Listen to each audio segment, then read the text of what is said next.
बेशक वो अब की बार तख्ता पलट करेंगे और राजस्थान में बहुजन समाज पार्टी का नीला परचम फहराएंगे और नीला परचम फहराने के आधार पर ही राजस्थान को बदला जा सकता है। गरीबों की गरीबी मिटाई जा सकती है, महंगाई कम की जा सकती है, भ्रष्टाचार मिटाया जा सकता है, अत्याचार कम किया जा सकता है और लॉ एंड एक्ट को मेंटेन करने का काम बहुजन समाज पार्टी कर सकती है, दूसरी किसी पार्टी के पास नहीं है। इसलिए राजस्थान प्रदेश के लोग जानते हैं कि अब अच्छी तरीके से जो है राजस्थान को सुरक्षित बनाना है तो बहुजन समाज पार्टी को लाना पड़ेगा। सब बहुजन समाज पार्टी के साथ हैं जी, बहुजन समाज पार्टी के साथ है। बाकी कहाँ जाएंगे? माने बहन जी के साथ हैं। बहन जी के में ऐसा क्या है जो सारे उनके साथ आ रहे हैं? माने बहन जी के लिए राजस्थान प्रदेश में मेघवाल समाज एवं शेड्यूल कास्ट के लोग इतनी बड़ी आस्था रखते हैं। अगर हमारी रखवाली हमारे हक अधिकारों को कोई सुरक्षित रख सकती है, हमारी सुरक्षा हो सकती है तो वो माने बहन जी के नेतृत्व में हो सकती है, बाकी कोई जगह नहीं है। माने बहन जी आज भी ताकतवर है और अपने आप में कामयाब है। जब भी वो संसद में जाती है तो सारे जवान और भारतीय जनता पार्टी और कांग्रेस के लोग घबरा जाते हैं कि माने बहन जी का मुकाबला कौन करेगा। इसके लिए वो 15 दिन पहले से पार्लियामेंट में तैयारी करके आते हैं। नमस्कार, मेरा नाम है सुरेंद्र सिंह और आप देख रहे हैं एसएम न्यूज़। मेरे पीछे आप देखेंगे सर्किट हाउस है, करौली पे हम लोग हैं यहाँ पर और पूरे यहाँ पर पूरी बड़ी तादाद के अंदर, हज़ारों की तादाद में यहाँ पे लोग हैं। कुछ साथी यहाँ पर हैं और इनसे हम लोग जानेंगे कि जो बसपा के राष्ट्रीय अध्यक्ष यहाँ पे आकाश आनंद जी आए हुए हैं किस तरीके का काम कर रहे हैं। क्या नाम है सर आपका? देवी सिंह डागर। देवी सिंह जी, क्या लग रहा है कि आकाश आनंद जी सही काम कर रहे हैं नहीं कर रहे हैं, बताइए। बहुत ही बढ़िया, बहुत ही जोश से जी और पूरे जुनून से। जी, किस तरीके के जुनून है वो बताएं। उनसे जनता से प्यार करने का, सब जाति धर्म सबको साथ लेकर चलने का और गरीब वंचित और शोषित और दलित जो वर्ग है उसको रक्षा। बहुत सारे लोग तो ये कहते थे भाई साहब कि ये तो राजकुमार हैं, आलीशान बंगलों से बाहर नहीं निकलते, लेकिन अब तो 40-45 डिग्री के टेम्परेचर के अंदर काम करने लग रहे हैं। क्या कहेंगे ऐसे लोग? ऐसा है, कहने वाले कहते रहेंगे जी, परंतु जिनमें काम करने का, जनता की सेवा करने का जुनून होता है जी, वो 45 डिग्री को नहीं देखते हैं, वो निरंतर पथ पर आगे बढ़ते रहते हैं और चलते रहते हैं। जी, कल यहाँ पे बताया जा रहा है करीबन 100-150 गाड़ियों का काफिला निकला था। क्या ये हकीकत है? हम नहीं आ पाए थे, लेकिन फिर आप जनता को बताएं, पूरी देश दुनिया के लोग आपको सुन रहे हैं। बिल्कुल बिल्कुल, कम से कम 100 गाड़ियों से ज़्यादा का हजूम था। 100 गाड़ियों से हाँ, ज़्यादा का हुजूम और था। कम से कम 500 लोग इतना रात होते हुए भी लोगों का हजूम था। जयपुर राजस्थान के अंदर कैसा माहौल चल रहा है? जयपुर राजस्थान के अंदर मतलब बसपा पार्टी बिल्कुल एक मजबूती से आगे आएगी और विकल्प बनेगी राजस्थान में मुख्यमंत्री बनने का। मुख्यमंत्री बनने का तो क्या लगता है कितनी सीटों पे यहाँ पे अपनी दावा ठोकती है बसपा?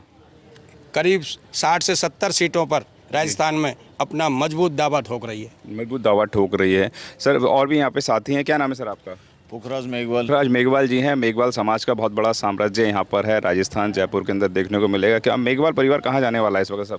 सब बहुजन समाज पार्टी के साथ हैं जी, बहुजन समाज पार्टी के साथ है। बाकी कहाँ जाएंगे? माने बहन जी के साथ हैं। बहन जी के में ऐसा क्या है जो सारे उनके साथ आ रहे हैं? माने बहन जी के लिए राजस्थान प्रदेश में मेघवाल समाज एवं शेड्यूल कास्ट के लोग इतनी बड़ी आस्था रखते हैं। अगर हमारी रखवाली हमारे हक अधिकारों को कोई सुरक्षित रख सकती है, हमारी सुरक्षा हो सकती है तो वो माने बहन जी के नेतृत्व में हो सकती है, बाकी कोई जगह नहीं है। बहन जी का प्रोटोकॉल नहीं है, उनका कोई पोर्टफोलियो नहीं है, उनका बोलते हैं मैनिफेस्टो नहीं है। और यहाँ पे तो गहलोत सरकार अभी मोबाइल दे रही है, बहुत कुछ देने वाली है, बहुत सारे गिफ्ट आने वाले हैं। ये कुछ भी नहीं बांट रहे हैं। पिछले 4.5 साल में तो इन्होंने कुछ बांटा नहीं। इलेक्शन के दौरान ये रेवड़ी बांटने का काम कर रहे हैं। और वैसे राजस्थान प्रदेश में शेड्यूल कास्ट के लोग इतने जागरूक हो चुके हैं बहुजन समाज पार्टी के नेतृत्व में कि वो अब फरीगा राशन, फरीगा गैस टंकी वगैरह वगैरह लेके ये छुटपुट रेवड़ी से राजी होने वाला नहीं है।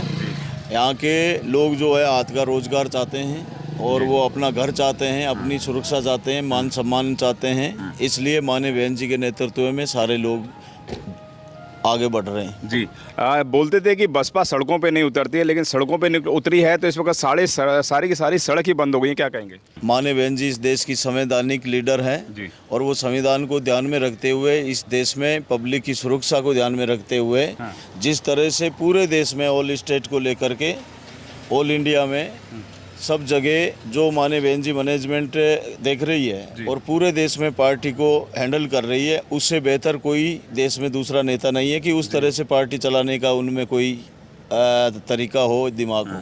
साहब लोग तो ये भी बोलते हैं मायावती अब बूढ़ी हो गई हैं, वो उनके अंदर ताकत नहीं है। जो पहले चिल्ला चिल्ला के बोलती थी, जोशदार काम किया करती थी, अब वो ताकत नजर नहीं आ रही है। माने बहन जी आज भी ताकतवर है और अपने आप में कामयाब है। जब भी वो संसद में जाती है तो सारे जवान और भारतीय जनता पार्टी और कांग्रेस के लोग घबरा जाते हैं कि माने बहन जी का मुकाबला कौन करेगा। इसके लिए वो 15 दिन पहले से पार्लियामेंट में तैयारी करके आते हैं जी। इसलिए माने बहन जी ताकतवर है और हर जगह राष्ट्रीय अध्यक्ष से लेकर के और पूरे देश में अपनी लीडरशिप की छाप छोड़ने में देश के सभी लीडरों के ऊपर भारी पड़ रही है। इसलिए माने बहन जी के बारे में लोग उल्टी सीधी बातें करके बहन जी को कमज़ोर बताना चाहते हैं। दूसरा कमज़ोर बताने का उनके पास कोई तरीका नहीं है। राजस्थान के लोग किस मूड में हैं इस वक्त, वह बताएं। राजस्थान में कांग्रेस की स्टेट गवर्नमेंट से बिल्कुल परेशान है और लोगों का हालत गंभीर हो गया है। इनके राजस्थान में जुल्म जाति अत्याचार के आधार पर, ये हम नहीं कह रहे हैं, सरकारी आंकड़ों के हिसाब से पूरे देश में राजस्थान क्राइम रिकॉर्ड में नंबर 1 पे चल रहा है। और यहाँ आए दिन सड़कों पर खून खराबा और दलित मुस्लिम पे अत्याचार, कमज़ोरों के साथ लूटपाट, यहाँ के विधायक गरीबों की ज़मीन पर, किसानों की ज़मीन पर कब्जा कर रहे हैं और गुंडागर्दी को बढ़ावा देकर और पुलिस की लाठी का दुरुपयोग करके इस देश में राजस्थान में गरीबों की आवाज़ को दबाने का काम गहलोत सरकार ने किया है और सेंटर पर आरोप लगा करके अपने स्टेट गवर्नमेंट की महंगाई बढ़ाकर और गरीबों को लूटने का काम किया है। अब इलेक्शन को मैनेज करने के लिए लुभावने नारे और रेवड़ी बांटने का काम कर रहे हैं, बल्कि इनसे जनता की हालत सुधरने वाली नहीं है। कैसे सुधरेगी जनता की हालत? जनता की हालत बहुजन समाज पार्टी की सरकार बनेगी। अभी सम्मानित नेशनल कोऑर्डिनेटर आकाश आनंद राजस्थान की सड़कों पर लगे हुए हैं। पिछले साल से लेकर के अभी तक राजस्थान में सारे युवाओं के आइकॉन बन चुके हैं। सारे युवा आकाश आनंद के नेतृत्व में अपने आप को सुरक्षित महसूस कर रहे हैं और आकाश आनंद के नेतृत्व में राजस्थान के युवा तख्ता पलट करने का मूवमेंट कर रहे हैं और डेफिनेटली बेशक वो अब की बार तख्ता पलट करेंगे और राजस्थान में बहुजन समाज पार्टी का नीला परचम फहराएंगे और नीला परचम फहराने के आधार पर ही राजस्थान को बदला जा सकता है। गरीबों की गरीबी मिटाई जा सकती है, महंगाई कम की जा सकती है, भ्रष्टाचार मिटाया जा सकता है, अत्याचार कम किया जा सकता है और लॉ एंड एक्ट को मेंटेन करने का काम बहुजन समाज पार्टी कर सकती है, दूसरी किसी पार्टी के पास नहीं है। इसलिए राजस्थान प्रदेश के लोग जानते हैं कि अब अच्छी तरीके से जो है राजस्थान को सुरक्षित बनाना है तो बहुजन समाज पार्टी को लाना पड़ेगा। जी, क्या लगता है कि SC ST OBC के लोग ही बसपा को वोट करेंगे और भी समुदाय के जातियों के लोग भी वोट करने वाले हैं इस बार?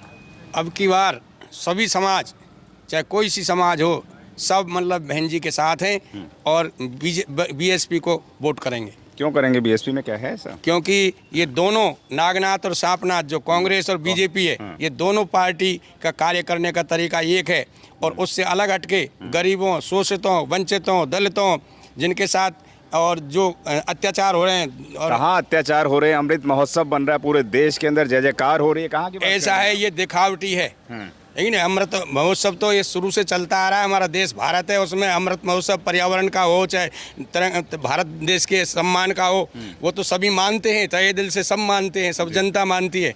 ये थोड़ी है किसी पार्टी विशेष का है भारत। अगर आपने अभी तक हमारा चैनल सब्सक्राइब नहीं किया है तो सब्सक्राइब करें और घंटी का बटन बिल्कुल भी दबाना ना भूलें ताकि सभी लेटेस्ट खबरें पहुंच सकें आप पे सबसे पहले।